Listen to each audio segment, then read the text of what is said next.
আসসালামু আলাইকুম। আন্তর্জাতিক সর্বশেষ আপডেট সংবাদে আপনাকে স্বাগতম। শুরুতে জানিয়ে দেব সংবাদ শিরোনাম। হিজবুল্লাহর হামলায় ইসরায়েলের 2 সেনা নিহত, 18 সেনা আহত, চলছে মুখোমুখি সংঘর্ষ। জানিয়ে দেব যেকোনো সময় ইরানে হামলা করবে ইসরায়েল, লক্ষ্য করা হবে তেল উৎপাদন কেন্দ্র, জানিয়েছে ইসরায়েলি কর্মকর্তা। এছাড়া রয়েছে ইসরায়েল ইরানের ক্ষেপণাস্ত্র হামলার পর বিশ্ববাজারে তেলের দাম বাড়ল কয়েক শতাংশ। জানিয়ে দেব যুক্তরাষ্ট্রে নজিরবিহীন শ্রমিক ধর্মঘট, অচল রয়েছে বেশিরভাগ বন্দরের কার্যক্রম। সর্বশেষ জানিয়ে দেব ইসরায়েলকে থামাতে এবার বিশ্ব সম্প্রদায়ের প্রতি আহ্বান জানিয়েছেন এরদোয়ান। এতক্ষণ শুনছিলেন সংবাদ শিরোনাম, এবারে বিস্তারিত। লেবাননে হামলায় ইসরায়েলের 2 সেনা নিহত, আহত অন্তত 18। লেবাননে স্থল অভিযান শুরু করেছে ইসরায়েল। অন্যদিকে ইসরায়েলের বিরুদ্ধে পাল্টা প্রস্তুতি নিয়েছে লেবাননের প্রতিরোধ যোদ্ধা হিজবুল্লাহ। 2 দেশের সেনাদের পাল্টাপাল্টি এই হামলায় ইসরায়েলে অন্তত 2 জন সেনা নিহত হয়েছেন। এ সময় আহত হয়েছেন আরও অন্তত 18 জন। বুধবার 2 অক্টোবর আল জাজিরার এক প্রতিবেদন এই তথ্য জানানো হয়েছে। ইসরায়েলি সংবাদ মাধ্যমের বরাতে প্রতিবেদনে বলা হয়েছে, আজ ভোরে লেবাননের সীমান্তবর্তী ওদাইশে শহরে হিজবুল্লাহর সঙ্গে ইসরায়েলি বাহিনীর সংঘর্ষ হয়েছে। এতে 2 জন সেনা নিহত হয়েছেন এবং 18 জন আহত হয়েছেন। প্রতিবেদনে বলা হয়েছে, মঙ্গলবার ইসরায়েলের লেবাননে স্থল অভিযান শুরুর ঘোষণা দেওয়ার পর এই মুখোমুখি সংঘর্ষ প্রথম। আল জাজিরা জানিয়েছে, ইসরায়েলের জন্য দক্ষিণ লেবাননে হিজবুল্লাহর বিরুদ্ধে স্থল অভিযান গাজায় ফিলিস্তিনের স্বাধীনতাকামীদের সংগঠন হামাসের মুখোমুখি হওয়ার চেয়ে অনেক বেশি চ্যালেঞ্জিং। কেননা হিজবুল্লাহ একটি শক্তিশালী শত্রুপক্ষ, যারা দীর্ঘ প্রশিক্ষণ নিয়েছে এবং তাদের সৈন্যরা সিরিয়ায় বহু বছর ধরে যুদ্ধ করে আসছে। এর আগে আল জাজিরা জানায়, লেবাননে স্থল হামলা শুরুর পর ইসরায়েলের পদাতিক বাহিনী প্রথমবারের মতো মুখোমুখি প্রতিরোধের সম্মুখীন হয়েছেন। বুধবার ভোরে ওদেসেই শহরে অনুপ্রবেশের চেষ্টাকালে লেবাননের যোদ্ধারা তাদের গতিরোধ করে। শেষ খবর পাওয়া পর্যন্ত সেখানে ব্যাপক যুদ্ধ চলছে। এ ব্যাপারে একটি সংবাদ বিজ্ঞপ্তি আল জাজিরার কাছে পাঠিয়েছে হিজবুল্লাহ। অঞ্চলটিতে থাকা সাংবাদিকরা যুদ্ধের আশ পাচ্ছেন। হিজবুল্লাহ দাবি করছে, এখন পর্যন্ত লড়াইয়ে তারা সুবিধাজনক অবস্থানে এবং জয়ের পথে। ইসরায়েলের পদাতিক বাহিনী বাধ্য হয়েছে পিছু হটতে এবং তারা ব্যাপক ক্ষতির সম্মুখীন হয়েছে। অসমর্থিত সূত্রের বরাতে আল জাজিরার সাংবাদিকরা জানিয়েছেন, আহতদের হেলিকপ্টারে করে যুদ্ধক্ষেত্র থেকে সরিয়ে নিচ্ছে ইসরায়েল। তাদের উত্তর ইসরায়েলের সামরিক ঘাঁটিতে একে একে স্থানান্তর করা হচ্ছে। সেখানে অন্তত 20টি অ্যাম্বুলেন্সের অবস্থান এবং অন্যান্য কর্মযোগ্য বড় ক্ষয়ক্ষতির ইঙ্গিত জোরালো করছে। তবে হতাহতদের সংখ্যা নিশ্চিত হওয়া যায়নি। ওদেসাই শহরের যুদ্ধের মাত্রা এতই ভয়ঙ্কর মাত্রায় পৌঁছেছে যে তার আশপাশের এলাকা থেকে সংবাদ সংগ্রহ করাও অসম্ভব হয়ে দাঁড়িয়েছে। ইসরায়েলে হামলা শুরু করার পর ঘোষণা দিয়ে সীমান্তবর্তী 3টি অঞ্চলে আর্টিলারি ইউনিট থেকে তীব্র গোলাবর্ষণ হয়। এর একটি এলাকা ওদাইসে। ধারণা করা হচ্ছে এই এলাকাটিতে নির্বিঘ্নে প্রবেশের পথ তৈরি করছে, কিন্তু পদাতিক বাহিনী প্রবেশের চেষ্টাকালে অপ্রত্যাশিত কঠোর প্রতিরোধের মুখে পড়ে। আর এটি প্রথমবারের মতো মুখোমুখি যুদ্ধ।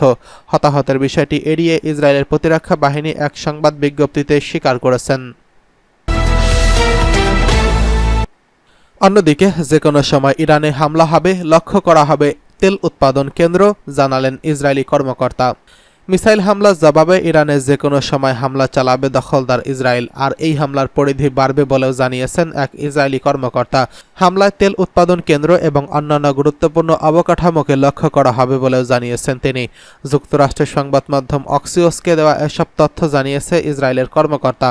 তিনি বলেছেন, হামলা হবে কয়েকদিনের মধ্যেই। গতকাল মঙ্গলবার দখলদার ইসরায়েলকে লক্ষ্য করে প্রায় 200টি মিসাইল ছুড়ে ইরান। হামাসের সাবেক প্রধান ইসমাইল হানিয়া, হিজবুল্লাহ সাবেক প্রধান হাসান নাসরুল্লাহ এবং নিজেদের এক কমান্ডারকে হত্যার প্রতিশোধ নিতে ইসরায়েলকে লক্ষ্য করে এত বড় হামলা চালিয়েছে ইরান।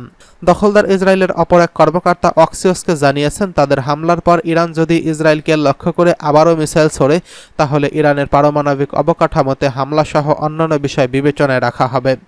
তিনি বলেন, আমাদের হামলার জবাবে ইরান কিভাবে প্রতিক্রিয়া দেখাবে সেটি বড় একটা প্রশ্ন। আমরা বিবেচনায় রাখছি তারা সর্বশক্তি প্রয়োগ করবে, তবে তখন এটি পুরোপুরি আলাদা বলের খেলা হবে। মঙ্গলবার মিসাইল হামলায় দখলদার ইসরায়েলের একাধিক বিমান হামলার ঘাঁটিকে লক্ষ্যবস্তুতে পরিণত করে ইরান। এরই মধ্যে নেভাতিম বিমান ঘাঁটি প্রায় অচল করে দিয়েছে তেহরান। মার্কিন সংবাদ মাধ্যম CNN জানায়, এই ঘাঁটিতে ইরানের কয়েক ডজন মিসাইল পড়েছে বলে নিশ্চিত করেছেন তারা। এছাড়া ইসরায়েলি গোয়েন্দা সংস্থা মোসাদের হেড অফিস লক্ষ্য করে হামলা চালিয়েছে ইরান। তবে সরাসরি অফিসে মিসাইল না ছুড়ে সেগুলো ফেলে ইসরায়েলকে ইরান কড়া বার্তা দিয়েছেন।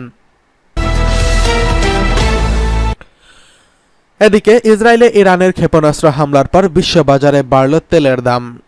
মঙ্গলবার ইসরায়েলের ভূখণ্ডে ইরানের ব্যালিস্টিক ক্ষেপণাস্ত্র হামলার পর বিশ্ববাজারে বেড়েছে তেলের দাম। মঙ্গলবার ইরানের হামলার পর বিশ্ববাজারে তেলের দাম $1 বৃদ্ধি পেয়েছে। মূলত মধ্যপ্রাচ্যে আরও বৃহৎ সংঘাত এবং চলমান উত্তেজনার কারণে তেল সরবরাহে বিঘ্নিত হওয়ার শঙ্কায় এর মূল্য বৃদ্ধি করা হয়েছে বলে এক প্রতিবেদনে জানিয়েছে বার্তা সংস্থা রয়টার্স। বর্তমান তালিকা অনুযায়ী ব্রেন্ট ক্রুড তেলের দাম 1.41% বৃদ্ধি পেয়েছে, প্রতি ব্যারেলে $74.70 পৌঁছেছে। মার্কিন ওয়েস্ট টেক্সাস ইন্টারমিডিয়েট অপরিশোধিত তেল 1.49% বৃদ্ধি পেয়েছে, প্রতি ব্যারেল প্রায় $71 পৌঁছেছে। এছাড়া মঙ্গলবার লেনদেনে উভয় অপরিশোধিত তেলের বেঞ্চমার্কের দাম 5% বৃদ্ধি পেয়েছে।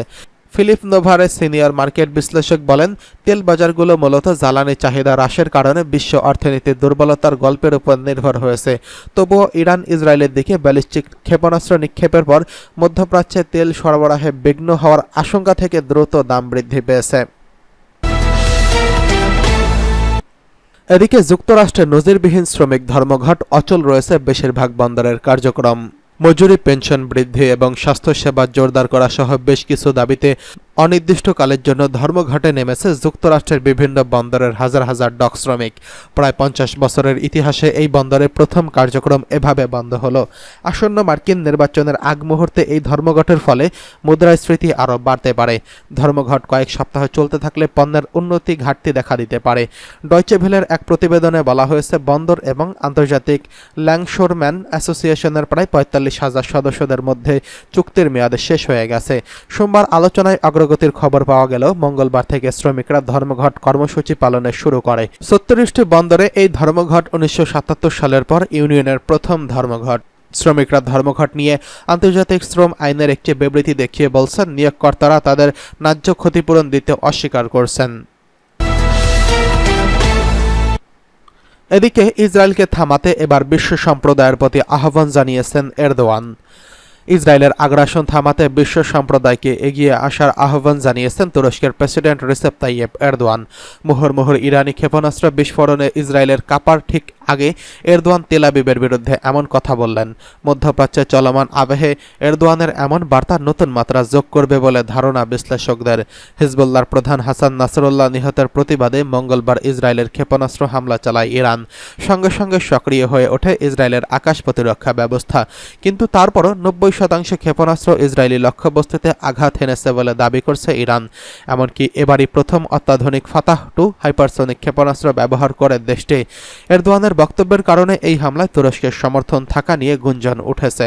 বক্তব্যে মুসলিমের অবিসংবাদিত নেতা এরদোয়ান গাজা ও লেবাননে ইসরায়েলি হামলা বন্ধে বিশ্ব সম্প্রদায়ের আরও অংশগ্রহণ চেয়েছেন। সোমবার 30 সেপ্টেম্বর আঙ্কারায় মন্ত্রিসভার এক বৈঠকে তিনি বলেন, এসব দেশে ইসরায়েলি হামলা বন্ধে জাতিসংঘের নিরাপত্তা কাউন্সিল ব্যর্থ হলে সাধারণ পরিষদে এগিয়ে আসার আহ্বান জানান এরদোয়ান। তুরস্কের প্রেসিডেন্ট জানান, ইসরায়েলের বিরুদ্ধে মুসলিম দেশগুলোর এবং এই সক্রিয় অবস্থান নিতে ব্যর্থ হওয়ায় কষ্ট পেয়েছেন তিনি। তাই একটি যুদ্ধবিরতি মেনে নিতে ইসরায়েলের উপর চাপ প্রয়োগ করতে তেল আবিবের উপর অর্থনৈতিক এবং কূটনৈতিক রাজনৈতিক পদক্ষেপের আহ্বান জানিয়েছেন এরদোয়ান।